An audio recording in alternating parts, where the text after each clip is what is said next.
Hi, today I'm going to show you how to make a radio with a light built in. When we look at the circuit diagram, as you can see, there is a 18650 3.7 volt lithium ion battery powering the whole radio. There are 4 LEDs connected in parallel to the battery via a 10 ohm resistor. Because LEDs only run on 3 volts, the maximum voltage of 4.2 volts on the battery may damage the LEDs. That's why we have 10 ohms of resistance here. We also have a switch that can turn on and off the LEDs. There's a TP4056 charging module that both charges and protects the battery. There's the output and the battery inputs on the board. There is a radio card that we need to use because we can't make our own radio card. There is a switch going into the radio card and a 10 ohm resistor connected to it. The reason that there is a 10 ohm resistor is the fact that this radio card only works on 3 volts. So we also have a resistor here to protect it. There's a volume adjustment potentiometer here that is 5 kilo ohms, and it's mounted outside here.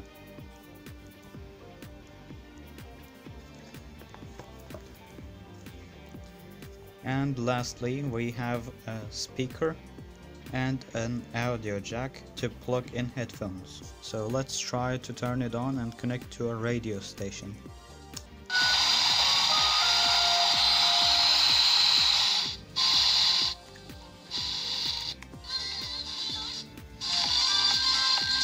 As you can see, it can play a music from the radio station. I'm cutting out the volume so I don't get copyrighted.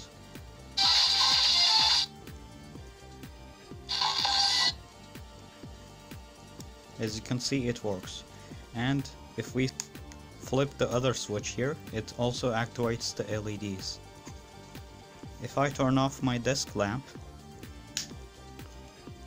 you can see how powerful the LEDs are.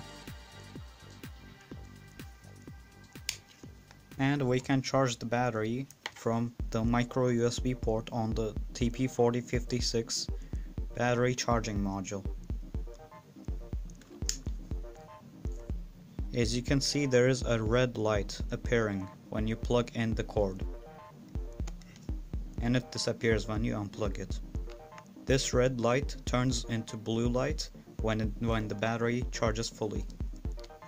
You can buy these 18650 batteries or get them from a broken laptop battery. Old laptop batteries usually have a lot of good cells in them that you can reuse on a project. And this is what I did on this project. I just used a battery holder to hold the battery without soldering it, and the battery is removable. So if the battery fails, I can replace it. Or if it runs out of charge and I don't have a charger, I can just replace it with a full battery. And the battery life is pretty good because this radio card doesn't draw too much current from the battery.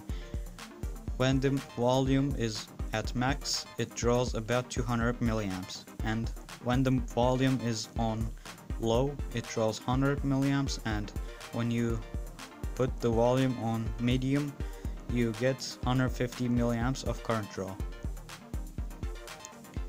And the LEDs only draw about 50 milliamps of current. You can use a 1 amp charger to charge the battery with the TP4056 module.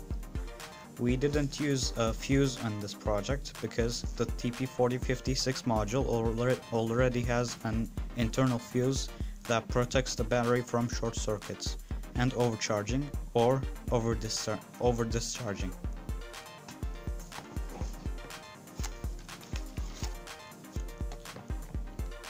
You can stop the video for a while and look at the circuit diagram. This is Arduino Atölyem, and please don't forget to like my videos if you find them helpful. and please consider subscribing to my channel. Thank you for watching and see you on the next video.